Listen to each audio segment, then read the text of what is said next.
In the river-braided village of Umuaka, where red earth stained bare feet and mornings began with the scrape of paddles and the cough of cooking fires, there lived a girl named Achalugo, whose strength was not a rumor or a boast, but a daily fact, as ordinary as the sun climbing over palm fronds and as undeniable as the weight of water pulled from a deep well.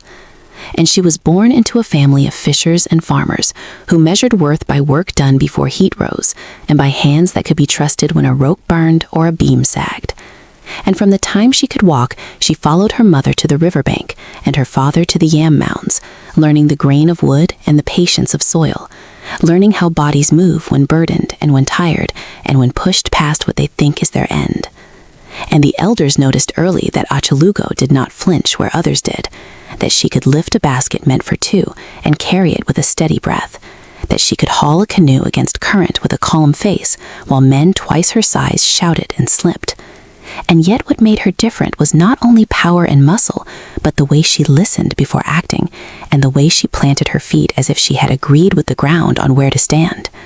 And when people spoke later of the strongest girl in Umuaka, they would forget to mention that she was also the most attentive, that she learned names and patterns and weather signs, that she could tell when a rope would snap by the sound it made, and when a wall would fail by the smell of damp trapped behind mud bricks.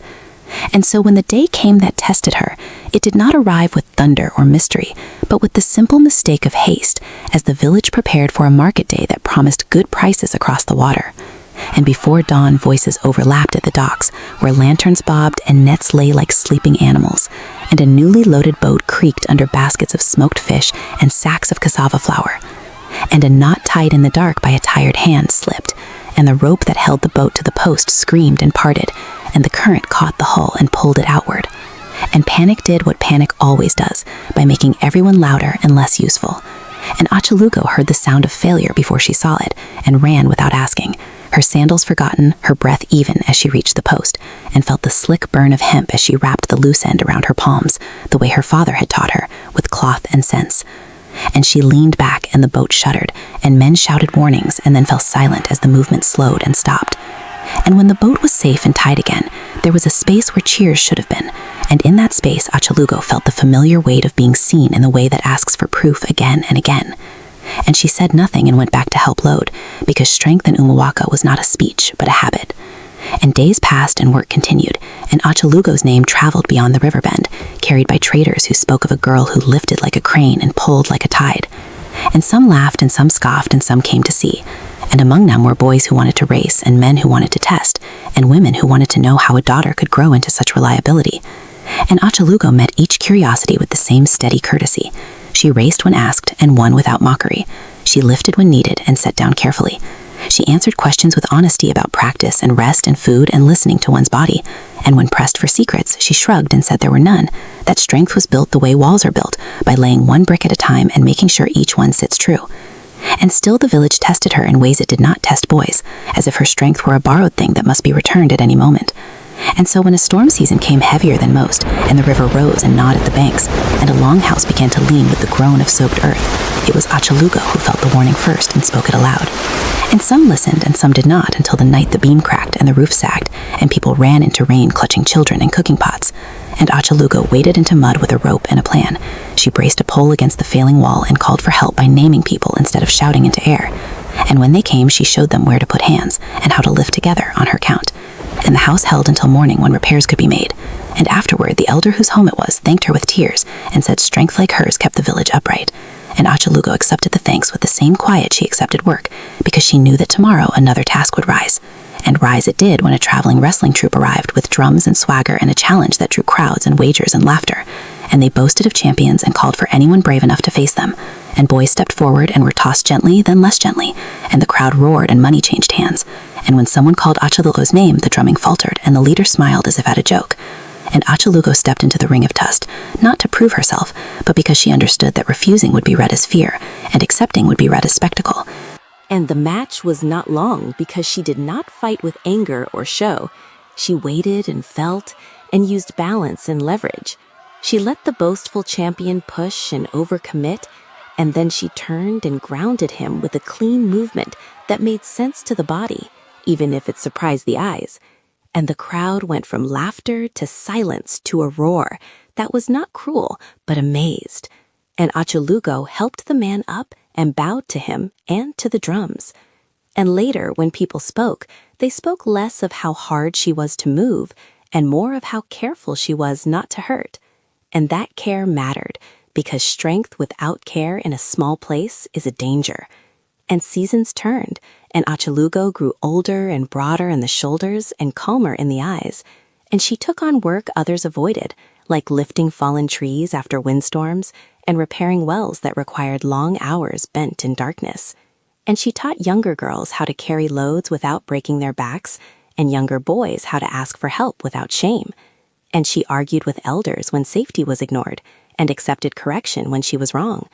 And slowly the village learned a new habit of mind where strength was not gendered, but measured by usefulness and trust. And still there were moments that cut, like when a traitor tried to cheat her, assuming she could be pushed, or when a visitor spoke past her to a man standing idle. And Achalugo answered those moments not with fury, but with clarity, with numbers counted aloud and facts laid down like stones. And the stones held. And then came the drought year, when the river shrank and the wells went sour, and the path to the distant borehole became a daily march under a punishing sun. And Achalugo organized the carry not by taking everything herself, but by setting a rhythm so everyone arrived without collapse. And she carried extra when someone stumbled, and insisted on rest when pride threatened to break people. And the water came home. And when tempers flared from thirst, she cooled them with humor and fairness. And in that year, people learned that strength can be the difference between scarcity turning into conflict or into cooperation. And the story of Achalugo spread wider, not because she sought it, but because she embodied something many places needed, a proof that power can be disciplined and shared. And when a distant council invited representatives to discuss road repairs after a bridge fell, Achalugo went, not as a curiosity, but as a worker who had measured spans and loads and knew what wood could bear.